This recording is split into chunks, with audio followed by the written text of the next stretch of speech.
देखो, यह एक लोहे की तार है। अगर तुम इसमें बहुत तेज विद्युत धारा प्रवाहित करो तो ये अपने प्रतिरोध के कारण जल्दी गर्म हो जाएगी, लाल होकर चमकने लगेगी और आखिर में पक की आवाज के साथ पिघलकर टूट जाएगी। लेकिन तुम बहुत समझदार हो, तुम्हें इस चमकती हुई तार से एक विचार आया। अगर हम ऐसा कोई धातु ढूंढ लें जिसका गलनांक मेल्टिंग पॉइंट बहुत ऊंचा हो तो क्या वो लगातार चमक नहीं सकती? फिर तुमने अपने दोस्तों की मदद से 3000 डिग्री सेल्सियस से अधिक गलनांक वाला धातु टंगस्टन W प्राप्त किया। तुमने उत्साह से उसे पतली तार में खींचा और सर्किट से जोड़ा। टंगस्टन तार ने सच में तेज रोशनी बिखेर दी, लेकिन थोड़ी ही देर में वो फिर से टूट गई। समस्या ये थी कि तार का तापमान तो केवल 2000 डिग्री सेल्सियस के आसपास था, जो टंगस्टन के गलनांक से कम है। फिर भी वो क्यों जलकर टूट गई? तुम्हें जल्द ही कारण समझ में आया। हवा में मौजूद ऑक्सीजन ऊंचे तापमान पर टंगस्टन ऑक्सीजन से मिलकर ऑक्साइड ऑफ टंगस्टन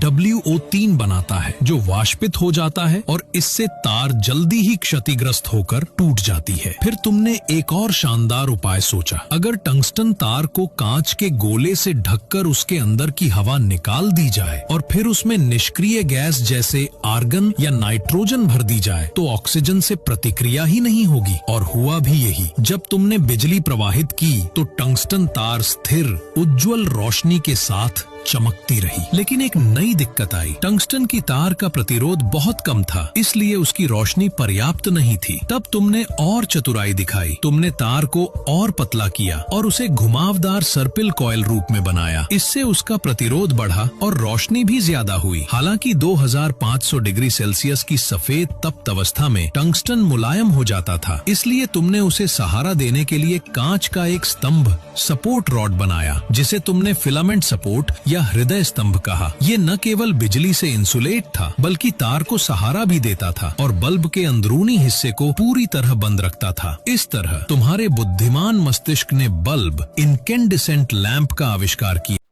स्क्रॉल करते करते बल्ब का आविष्कार कर दिया।